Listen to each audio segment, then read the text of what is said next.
शुरुआत में हमको नरसापुर फॉरेस्ट दिखाया जाता है और वो बहुत ही डरावना फॉरेस्ट था और रात का सीन था, जहाँ पर हम एक राजमहल को देख जो कि बहुत ही डरावना था और देखने में लग रहा था इधर हर तरफ शैतानी रूह का वास है। फिर हमको दिखाया जाता है हमारे हीरो प्रवास गारू को, जिसका नाम मूवी में राजा साहब है। वो अपने नानी के साथ रहता है। इसके माँ बाप बचपन में ही मारे जा चुके हैं और इसके पड़ोस में एक लड़की रहती है जो कि पूरा राजा साहब के ऊपर लट्टू है, हमेशा इनके इर्द गिर्द ही घूमा करती है और ये भी फायदा उठाता है। ये बिल्कुल चालू लड़का है, ये इससे पैसे भी लेता है और प्यार का ख्वाब भी दिखाता है, पर कभी कमिटमेंट नहीं करता। अभी इनका ट्रेजिक कहानी ये है कि इनके जो दादाजी है वो खो गए हैं बहुत सालों पहले। अब इनकी जो नानी माँ है, मतलब जो राजा साहब की नानी माँ है, इनको भूलने की बीमारी है, अल्जाइमर है। ये भूल जाती है सब कुछ, पर अपने पति को कभी नहीं भूली। वो हमेशा सोचती है कि उसका पति लौट के आएगा और बचपन से ही इसने राजा साहब को ये कहानी सुनाई है कि वो एक रानी थी और उसका पति एक राजा। वो अभी भी अपने पति को ढूंढ रही है और इंक्लूडिंग राजा साहब और ये लड़की भी। सब चाहते हैं कि उनका पति मतलब इसका दादाजी मिल जाए और ये लोग खुशी खुशी रहे, क्योंकि दादी माँ के मुँह से उनके बारे में बहुत कुछ सुना है। वो बहुत ही भले आदमी थे, लोगों की मदद करते थे। दूसरी जगह हम देखते हैं ऐसे ही एक सहयोग बना, जहाँ पर हम एक आदमी को देखते हैं जो कि अपने पत्नी की फोटो दिखाने के लिए उनके घर में आए थे और तब पत्नी की फोटो दिखाते दिखाते चार मीनार के पीछे इनके दादाजी स्पॉटेड हुए। फोटो देख के राजा साहब और नानी शौक हो गए। राजा साहब वादा कर देता है कि मैं ढूंढ के लाऊंगा दादाजी को, तब तक अब इधर रहोगे और ये आपकी ध्यान रखेगी। फिर उधर से वो हैदराबाद के लिए निकलते हैं और अपने मामा को फोन करते हैं, जो कि पुलिस में कांस्टेबल है। तो सीधा बता देते हैं अगर तुम 5 लाख की जुगाड़ कर लेते हो तो मेरे सीआई साहब ढूंढ देंगे और हर जगह पोस्टर लगा देंगे दादाजी की। 5 लाख रुपए तो वो लेके जाता है वही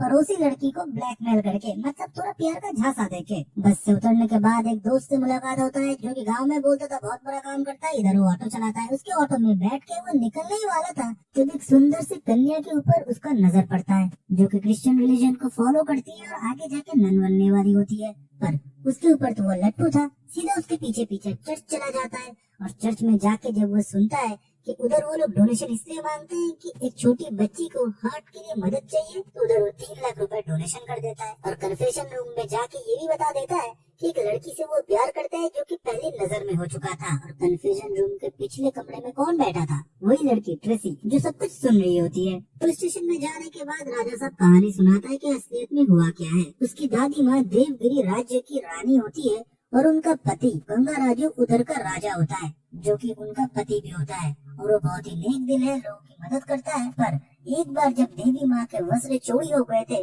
और ये चोरी और किसी ने नहीं, उनके ही महामंत्री वरिष्ठ ने किया था। वो देवी माँ के वस्त्र लेके गांव से निकल गए थे और उनके पीछे उनकी पति गंगाराजू, और तभी से वो अपने पति को ढूंढ रही होती है। फिर अगले दिन वो चर्च में मिलने के लिए चली जाती है उसी लड़की को जिसको उसने पसंद किया था, ट्रेसी को। पर ट्रेसी उधर नहीं मिलती। ऊपर से ट्रेसी के द्वारा उसके पास एक कॉल आता है कि उसके जो दादाजी हैं उनको लूट चुकी है, क्योंकि उन्होंने उनके पास से 3 लाख रुपए चुरा लिए थे हॉस्पिटल वाले इंसिडेंट में। मतलब बच्ची के लिए पैसा जमा करने के लिए गए थे, उन्होंने मानो को हिप्नोटाइज करके उनसे पैसे ले लिए थे। फिर ये लोग फ्रॉड का केस करेंगे तो राजा साहब को इनको 3 लाख रुपए भी लौटाना है और पुलिस के बैग में जो 5 लाख रुपए था उनमें से 3 लाख रुपए इसने डोनेशन कर दिया, तो 3 लाख रुपए उधर भी देना है। तो टोटल कंफ्यूजन था। तभी हम देखते हैं बैरेगी करके एक लड़की को जो कि 1 करोड़ रुपए लेके आता है और ये बताते हैं कि तुम्हारे दादाजी ने मेरे दादाजी को एक मदद किया था, इसलिए इस हालत में तुम्हारे दादाजी के लिए 1 करोड़ रुपए मेरे दादाजी ने भेजा है। बैरेगी दिखने में बहुत ही सुंदर थी, पर ये पैसा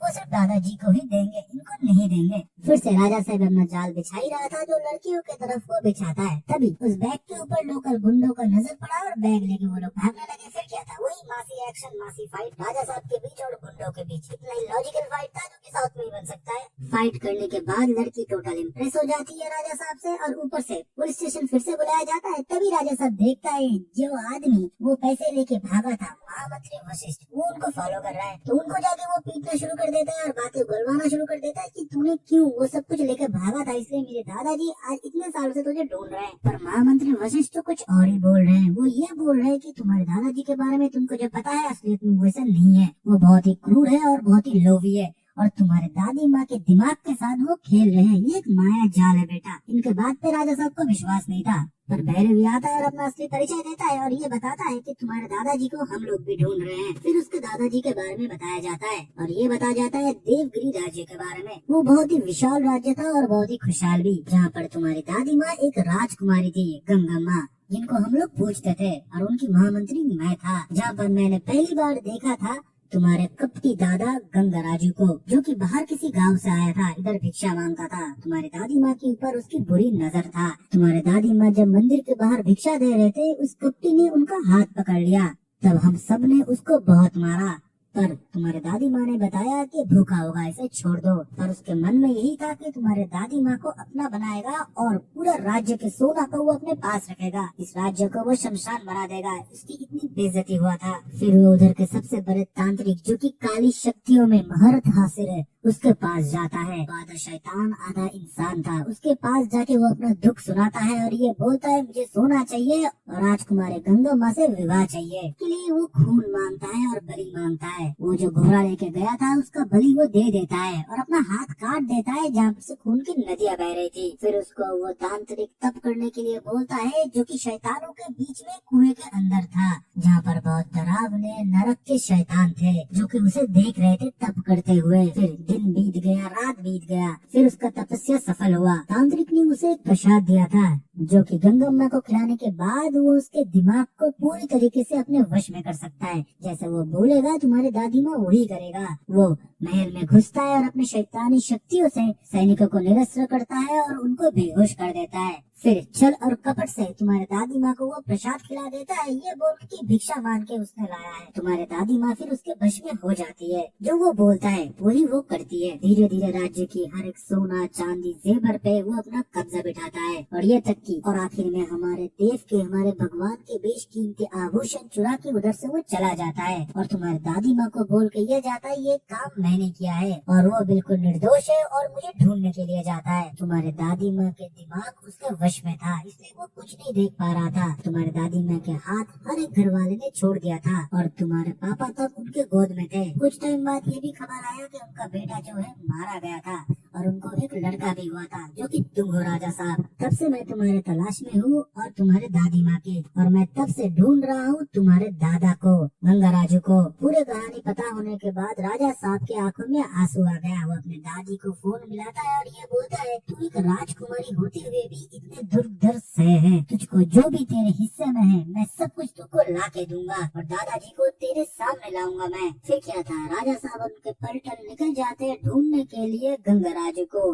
नरसापुर के फॉरेस्ट की तरफ। पर वो एक जंगल नहीं था, वो मानो एक भूल भुलैया था और उनके बीचों बीच वो महल बसा हुआ था, जो कि हर एक शैतानी रूह का वास था। राजा साहब अंदर जाते ही जोर जोर से पुकारना शुरू कर देते और उसके दादाजी को गाली देते हैं और ये बोलते हैं मेरे दादी को तूने जो कष्ट दिए हैं उनके प्रायश्चित तुझे करना पड़ेगा। तेरा पूरा सोना पूरा पैसा मैं मेरे दादी के कदमों में रख दूंगा और तुझको घसीटते हुए मैं लेके जाऊंगा। तभी उस महल के अंदर एक कंपाउंडर मिलता है, जो कि बहुत डरा हुआ होता है। वो पूरा कहानी बताता है कि उसके दादाजी की मौत सरकारी हॉस्पिटल में हो गया था, लाश लावारिस था, कोई लेने के लिए नहीं आया था, इसलिए उसने अस्थियां रख दी, अगर कोई आता है तो पैसा ले लेगा। और लाश के पॉकेट में, हाथ में, जहाँ पर भी जो कुछ भी था उसने वो सब कुछ ले लिया था। पर उसके वजह से उसको इस महल में कैद कर लिया गया और उसको इतना सताया गया। और तुम बोल रहे हो ये पूरा पैसा लेके जाओगे, वो तुमको नहीं छोड़ेगा। असलियत में इसके दादाजी मर चुके हैं, अब ये प्रेत आत्मा बन चुके हैं। फिर भी वो नहीं सुनता। राजा साहब वही कमरे में जाते हैं जहाँ पर सारा पैसा सब कुछ रखा हुआ है। उधर वो सब कुछ उठाने ही वाला था और उसके मामा भी उसके साथ है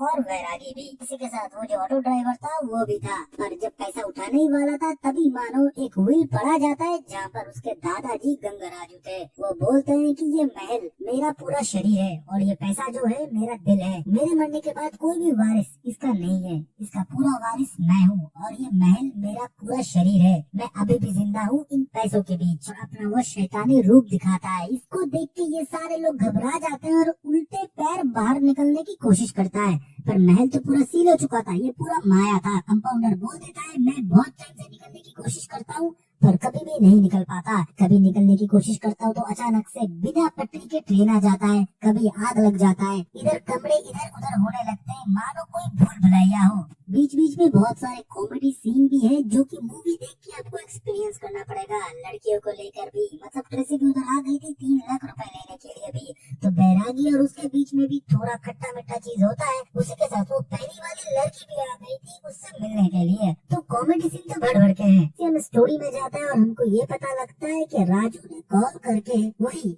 वशिष्ठ को बताया था कि दादी माँ को लेके आई है हॉस्पिटल, क्योंकि दादाजी मिल चुके हैं और उनकी हालत बिल्कुल नाजुक है, उनको जिंदा रखना है, तो दादी माँ का मिलना बहुत जरूरी है। वशिष्ठ गंगा माँ के सामने जाता है, गंगा माँ देखते ही उनको कोसने लगती है क्योंकि वो अभी भी माया जाल में है।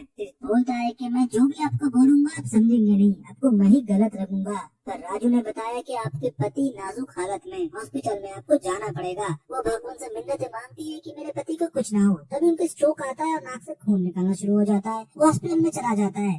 तभी वशिष्ठ कॉल करता है राजू को और राजू को सब कुछ बताता है। राजू बोलता है मैंने तो ये सब कुछ बताया ही नहीं तुम्हें, मतलब ये भी एक माया है उसके दादाजी का, गंगा राजू का, वो कुछ तो खिचड़ी पका रहा है। इस हालत को देखते हुए ट्रेसी एक साइकोलॉजिस्ट को बुलाता है जो कि बिना एक्सोर्सिज्म करके लोगों के अंदर से भूत निकाल देता है। तो उसको बुलाया जाता है, वो कमरे में आते हुए देखता है कि हर जगह एक्सोर्सिज्म की चीजें हैं, इल्यूमिनाटी की चीजें, इसकी तरह फिलोसॉफी की भी चीजें हैं। मतलब ये आदमी कोई साधारण आदमी नहीं, इसको हर एक चीज में मास्टर हासिल है। वो इन सबको हिप्नोटाइज कर रहा है और इनको सब कुछ दिखा रहा है जो वो दिखाना चाहता है, कि सोल को कमजोर कर रहा है और इनको एक माया जाल में फंसा रहा है। राजू को आँख बंद करके ध्यान लगाने के लिए वो बोलता है।